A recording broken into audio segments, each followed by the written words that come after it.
पाकिस्तान और पाकिस्तानियों की तबाही का सबसे बड़ा राज क्या है? इमरान खान मौला जट बन गए और उनकी जान को किस से और किस नौयत का ख़तरा है? अली अमीन गंडापुर नहायत ही मुश्किल में आगे और आगे उनके खिलाफ क्या होने जा रहा है? शहबाज शरीफ की महंगी तरीन हुकूमत आज के गोरखधंधा में इस पर बात करेंगे। हदीस नबवी है, यतीमों की कफालत ज़कात का बेहतरीन मसरफ है। कुदरत ने हर बच्चे को बेशुमार सलाहियतें अता कर रखी हैं, मगर वालिदैन का साया सर से उठ जाए तो इनकी सलाहियतों को निखारने के मौके छिन जाते हैं। कोर्ट ने सैकड़ों यतीम बच्चों को ये मौके मुहैया करने की जिम्मेदारी उठा रखी है। 18 साल तक मीरपुर के बाद अब स्वाबी खैबर पख्तूनख्वा में भी सैकड़ों यतीम बच्चों की कफालत बेहतरीन अंदाज में कर रहा है। इस माह रमजान में अपनी ज़कात, सदकात और एहतियात कोर्ट को दें। अस्सलाम वालेकुम, आप देख रहे हैं गोरखधंधा। अबरार कुरैशी आपसे मुखातिब हूँ। थोड़ा सा स्केजल हमारा चेंज हुआ। दूसरा एपिसोड आपको इसी वक्त के ऊपर रोज़ाना माह रमज़ान में आपको देखने और सुनने को मिलेगा।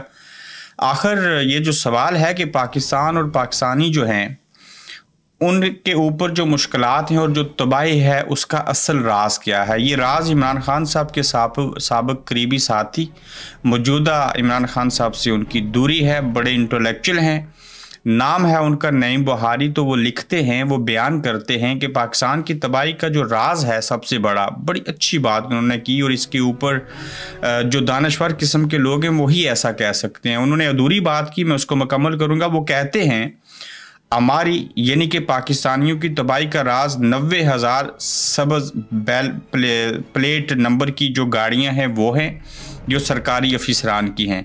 220 अरब रुपए का मुफ्त पेट्रोल जो उनमें पड़ता है वो है। 220 अरब रुपए का हर साल पेट्रोल उनके अंदर पड़ता है। फिर आप देखिए कि वो कहते हैं कि 550 अरब की मुफ्त बिजली जो अशराफिया को दी जाती है, जो सरकारी मुलाजमीन जिसमें जो MNA, MPA, सेनेटर, ये सारे जजेस समेत शामिल हैं, ये 550 अरब रुपए की सिर्फ मुफ्त बिजली लेते हैं। इसमें महकमा बरक़ियात के जो मुलाजमीन हैं वो भी शामिल हैं।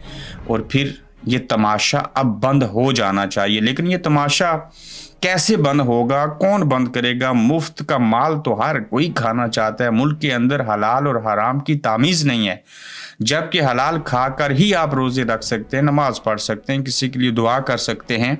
तो यहाँ पे और भी अरबों रुपए के ऐसे बजट हैं जो इस मुल्क और कौम के ऊपर बहुत बड़ा बोझ है और उनको ख़त्म होना चाहिए। और इस तरह से देखा जाए तो 5 + 220 अरब 770 अरब रुपए हर साल जो है वो अशराफिया जो आवाम के ऊपर चीज़ें लगनी चाहिए उनको मुफ्त की मद में दे दिया जाता है। और ये 770 अरब रुपए जो हैं ये आवाम की फलाह व बहबूद के ऊपर, लंगर खाने खोलने के ऊपर, लोगों को शेल्टर फ्राहम करने के ऊपर, घर देने के ऊपर, लोगों की आबादकारी और उनको रोज़गार देने पे लगाए जाएं तो यकीन जानिए कि कितनी फैक्ट्रियाँ लग सकती हैं। लोग एक छत के तले रह सकते हैं, वो एक वक्त का खाना खा सकते हैं। तो ये सूरत हाल है। इसके साथ साथ आर्मी ने कितने 1000 कनाल का रकबा और किस एरिए में लेने के लिए सुप्रीम कोर्ट में एप्लीकेशन दी है, तहकीक जारी है। उसके ऊपर भी हम आपसे ज़रूर बात करेंगे और वो चीज़ें भी सामने लेके आएंगे। इमरान खान जो हैं वो मौला जट ना बने, मुल्क को आगे चलने दें। और फिर इमरान खान साहब की जान को भी बड़ा ख़तरा है। ये नुक्ता बड़ा बागौर सुनने, समझने और जानने वाला, और इसके ऊपर गौर करने की ज़रूरत है। आपने हालात की नज़ाकत को देखते हुए या किसी डील या ढील की तरफ बात करते हुए जब लोगों को देखें तो आपने ये नहीं सोचना कि सब अच्छे से हो रहा है। अब इस सारे अमल के दौरान जो चीज़ें इस वक्त चल रही हैं और जो इमरान खान साहब से लोगों को मिलने नहीं दिया जा रहा, मैं बड़ा तफसील से आपको बताऊंगा। लेकिन पहले मौला जट वाली कहानी को लेके आगे बढ़ता हूँ।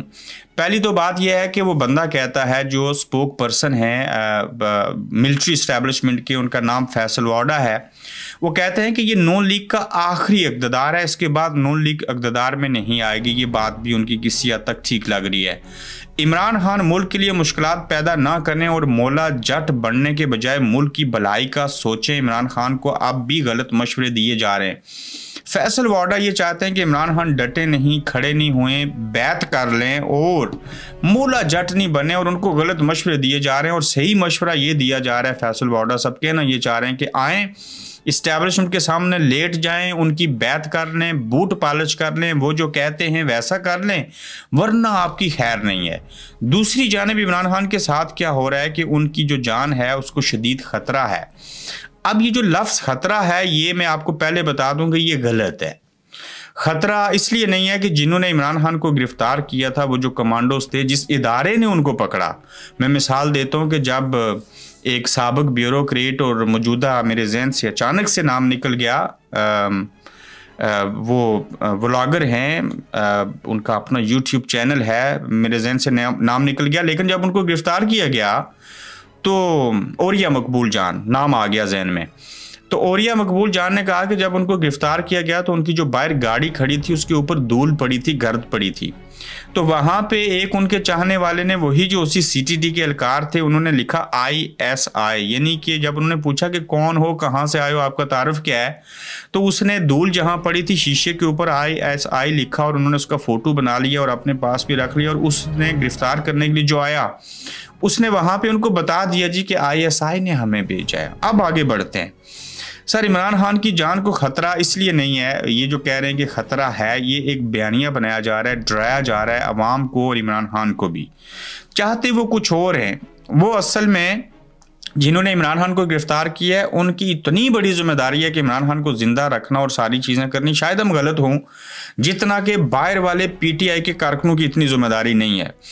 अब इमरान खान की जान को शदीद ख़तरात हैं। हमने पहले बता दिया था कि आज की पाबंदी से शक दूर हो गया है, बैरिस्टर गौर अली ने कहा। अडयाला जेल से जो दहशतगर्द पकड़े थे, क्या तहकीकात हुई, उनका तल्लक किस तंजीम से था, क्या ये पता चला कि उनके पास कौन सा असलहा था, उनके नाम क्या थे, कहाँ से हैं, उनकी वालदियत क्या है, उनका पता क्या है? बिल्कुल मैं रोज़ाना ये पूछता हूँ क्योंकि ये टोपी ड्रामा था। अडयाला जेल की इतनी नाकस सिक्योरिटी है कि वहाँ दहशतगर्द आ गए। हम फौरी मुतालबा करते हैं कि सुपरिटेंडेंट अडयाला जेल को ओहदे से हटाया जाए, ये कहते हैं उमर अयूब।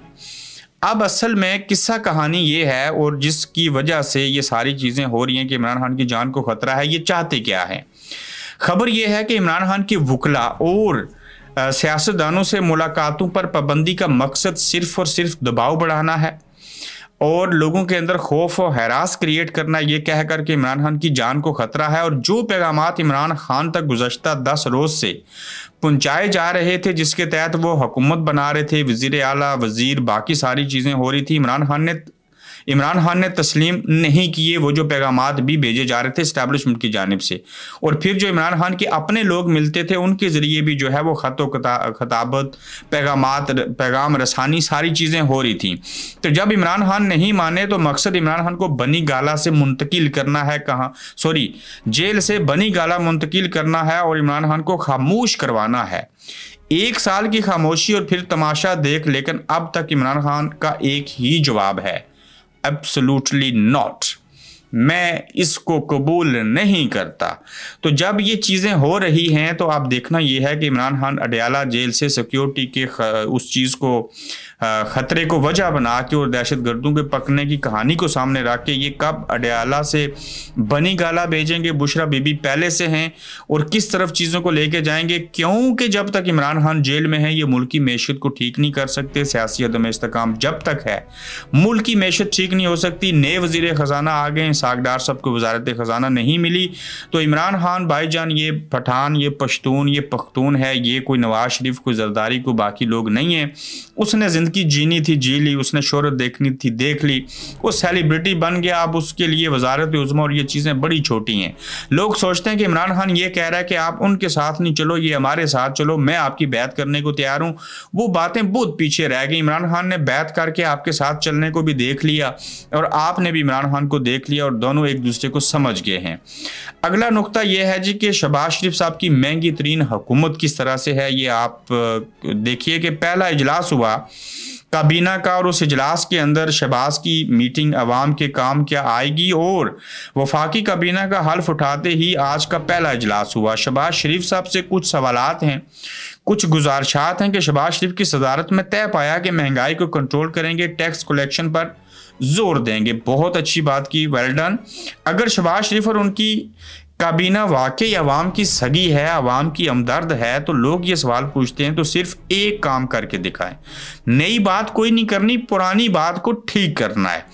जो खजूर 400 रुपये की किलो थी, आज रमज़ान जब शुरू हुआ 2 दिन कबल, तो वो 700 रुपये से 750 रुपये तक की किलो हो चुकी है, 450 से।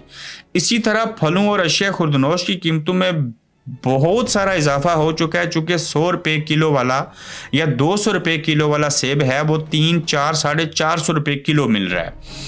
अब अगर ये हुकूमत अवाम की हमदर्द है तो गरीब अवाम की खातिर कीमतों को रमज़ान से कबल वाले दिनों के नरखों पर, रेट पर लेके आ जाए। और कुछ नहीं हम इनसे मांगते, इतना शहबाज शरीफ साहब कर दें तो यकीनन उनकी बड़ी मेहरबानी और नवाजिश होगी। अब आगे बढ़ते हैं, देखते हैं कि इस सारे अमल के अंदर जो इतनी भी चीज़ें हो रही हैं, चाहे वो ख़तरा हो डेला जेल में, चाहे इमरान खान को मुंतकिल करना हो, महंगाई हो, जितनी चीज़ें आपके सामने बयान की हैं, वहीं पे एक और किस्सा खड़ा हुआ है। चूँकि ये बेशरम, ढीठ और बेगैरत किस्म के लोग हैं। और अब जो पिछले दिनों खबर दी थी कि अली अमीन गंडापुर जो है उनको नाहल करने के लिए पाकिस्तान इलेक्शन कमीशन में एक शख्स ने दरख्वास्त दे दी।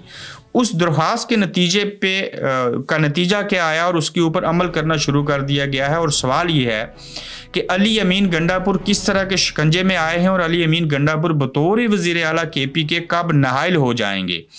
इलेक्शन कमीशन ने वज़ीर आला खैबर पख्तूनख्वा अली अमीन गंडापुर की नाहली की दरख्वास्त 26 मार्च को समाअत के लिए मुकर्रर कर दी है और अली अमीन गंडापुर को नोटिस भी जारी कर दिया गया है। मजीद यह है कि अली अमीन गंडापुर नाहली की दरख्वास्त का सामना करने वाले PTI के दूसरे वज़ीर आला बन गए। इससे पहले PTI के गिलगित बल्तिस्तान के वज़ीर आला खालिद खुर्शीद खान भी नाहल हो चुके हैं। तो इनसे आप कोई भी अच्छे की उम्मीद नहीं रख सकते। जो सूरत हाल है उसके तहत चूँकि अली अमीन गंडापुर ने KPK के अवाम के लिए हक मांगा है, वो बोले हैं, एहतजाज कर रहे हैं, सारी चीज़ें हो रही हैं।